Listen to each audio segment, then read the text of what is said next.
Olá e boas-vindas a mais uma análise. Hoje a gente vai fazer um mergulho direto no fascinante mundo da argumentação jurídica. Para quem acha que o direito se resume a decorar leis pesadas ou que os advogados fogem da matemática só para virar calculadoras humanas de códigos, olha, a verdadeira arte por trás das decisões que moldam a nossa sociedade está prestes a ser revelada. Esse é um universo onde a palavra, a lógica e a clareza constroem as bases da nossa própria convivência. Bom, vamos mergulhar nisso. Existe um mito muito comum de que o direito funciona como uma matemática robótica, né?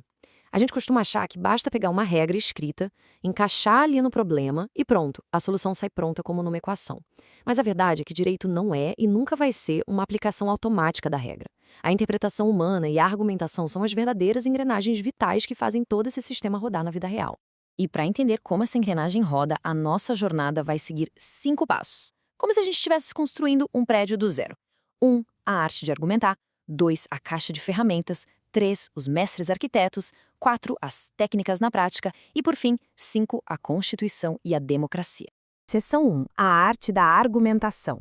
Indo além do básico. Afinal, o que acontece quando a lei tem lacunas e as coisas não são perfeitamente claras? É exatamente aí que entra a nossa definição central. A argumentação jurídica não é, de jeito nenhum, um simples debate de opiniões numa roda de conversa. Na verdade, é a arte de convencer juridicamente, usando normas, princípios, fatos bem delineados e provas irrefutáveis. E qual é o objetivo? Evitar arbitrariedades.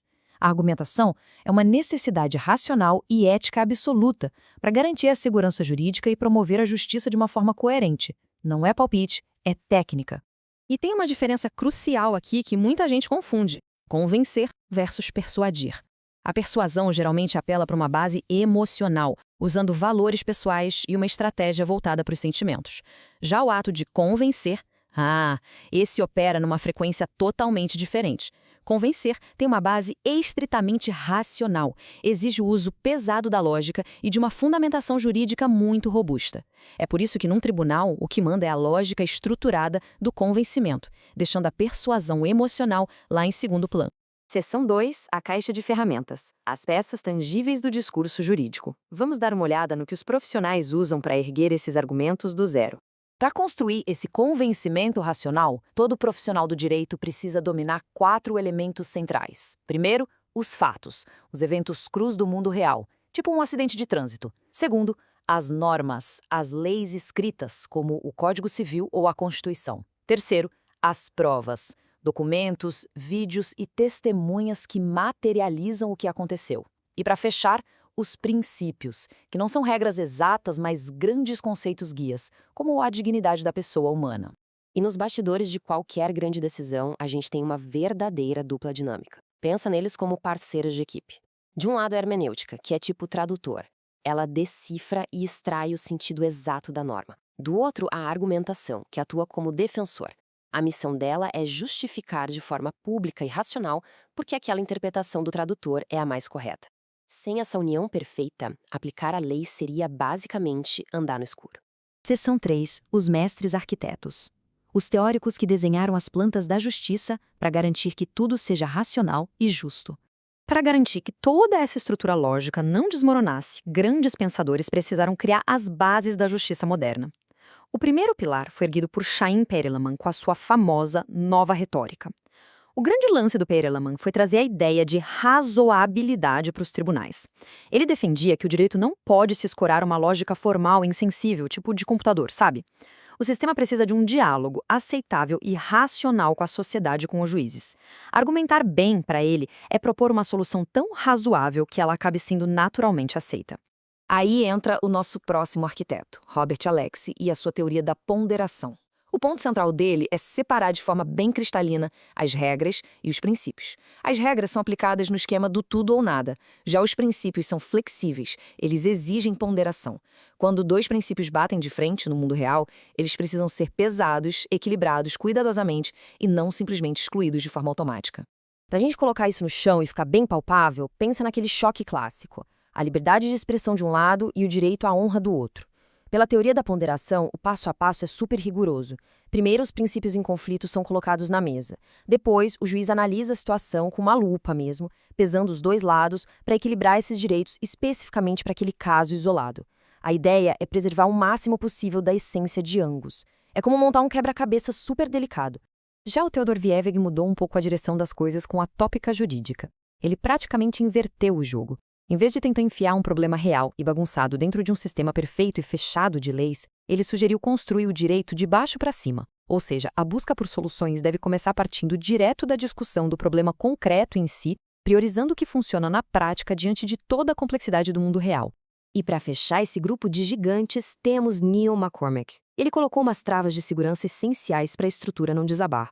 O McCormack exigia que toda decisão fosse coerente, consistente e justificada racionalmente, batendo certinho com o resto do sistema jurídico.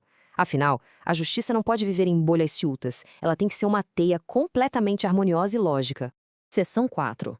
Técnicas e aplicação prática. Usando as ferramentas no mundo real.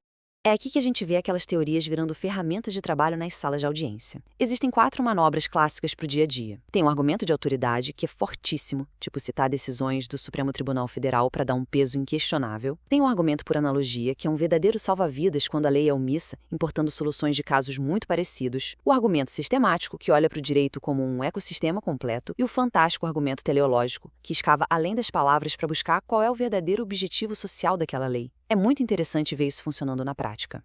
Seção 5. A Constituição e a Democracia. O grande teste no mundo real no Brasil. O clímax de toda essa arquitetura teórica não é só assunto de livro, não. O maior teste prático aconteceu na nossa Constituição Federal de 1988. Ela pegou todas essas ideias sobre argumentação e princípios e cravou no coração do sistema jurídico nacional. Princípios gigantescos como o devido processo legal, o contraditório e a ampla defesa viraram escudos fundamentais. A argumentação sólida deixou de ser só uma recomendação bonita. Ela virou literalmente o oxigênio que garante os nossos direitos e impede o autoritarismo. E a gravidade absoluta dessa transformação fica muito clara no artigo 93, inciso 9 da Constituição. Ele traz um comando direto e inflexível. Todas as decisões judiciais devem ser fundamentadas. É uma exigência colossal. Basicamente, obriga qualquer juiz ou tribunal a mostrar a conta, a abrir a caixa preta do seu raciocínio. O processo lógico inteiro tem que estar exposto no papel para ser auditado pela sociedade. É o fim absoluto da era do porque sim. O que nos leva a um pensamento final e indispensável. Diante de toda a complexidade da argumentação que a gente viu hoje, da necessidade de equilibrar princípios e da enorme caixa de ferramentas disponível, fica a reflexão. Sem a exigência inquebrável de que cada decisão seja lógica e perfeitamente fundamentada, quão seguros estariam verdadeiramente os direitos democráticos?